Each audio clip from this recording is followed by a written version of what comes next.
போகிறோம். 2 பப்பாளி வாங்கணும், 1 பப்பாளி ஜூஸ் போட போகிறோம். ஓகேவா? எப்படி போடுங்கிறத சொல்ல போகிறோம். நீங்களும் எல்லாமே பண்ணி சாப்பிடுங்க. பப்பாளி வெட்டிக்கிட்டோம். இது நம்ம நாட்டு பப்பாளி. பார்த்திங்கன்னா உள்ளுக்குள்ளே விதை எவ்வளோ இருக்கு பாருங்க. இதை விதை நீக்கிக்கிட்டோம். ஓகேவா? இதை துண்டு துண்டாக வச்சுக்கிட்டோம் ஜூஸுக்கு. நம்ம ஊர் நாட்டு தக்காளி மாதிரி பப்பாளி மாதிரி அதை நம்ம ஒரு ஜாருக்குள்ளே போட்டு மிக்சி ஜாரில் போட்டுக்கிட்டோம். ஓகே, அதில் இந்த சீனி போட்டு விடுதோம். இங்கே ஆமாம் அங்கே கொஞ்சம் தேவையான அளவு சீனி போட்டுக்கிட்டோம். ஓகே, போதும். ஒரு இலக்காவை 2ஆக பிச்சு போட்டுக்கலாம். இன்னொரு லைஸ் பால் ஊற்றணும்.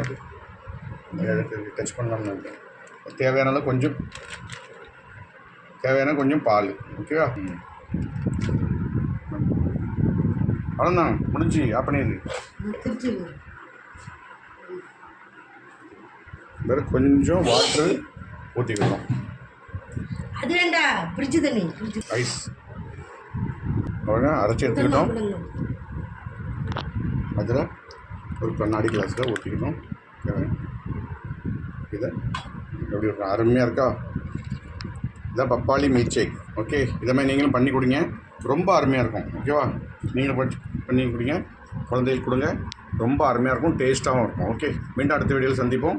இந்த பப்பாளி ஜூஸு நீங்கள் இதேமாதிரி பண்ணி கொடுத்தீங்கன்னா ரொம்ப டேஸ்ட்டாக இருக்கும். கடையில் தண்ணி ஊற்றுவோம், அவனுக்கு தான் பழத்தை போடுவோம். நம்ம சொந்தமாக நல்ல பழத்தை வாங்கி குடிக்கிறதுனால வீட்டில் பண்ணி தண்ணி போய் மில்க் ஷேக்கு பால் ஊற்றி கொஞ்சம் சீனி போட்டு ஒரு ஏலக்காய் தூண்டு போட்டால் எப்படி இருக்குன்னு மட்டும் பாருங்கள். குடிச்சிட்டு கமெண்ட் பண்ணுங்கள். இந்த வீடியோ பார்க்குறவங்க ஷேர் பண்ணுங்கள். விசேஷமாக நீங்கள் பார்க்குற வீடியோ ஒவ்வொருத்தரும் செப்பரேட் பண்ணுங்கள் ப்ளீஸ். நாங்கள் எவ்வளோ வீடியோ போட்டுட்ருக்கோம், நான் யாருமே செப்பரேட் பண்ண மாட்டேங்கிங்க, பார்க்க மாட்டேங்க செய்துங்க. நீங்கள் அந்த பெல் ஐக்கானே அனுப்புங்க, செப்பரேட்டும் பண்ணுங்கள். நன்றி, வணக்கம். மீண்டும் அடுத்த வீடியோவில் சந்திப்போம்.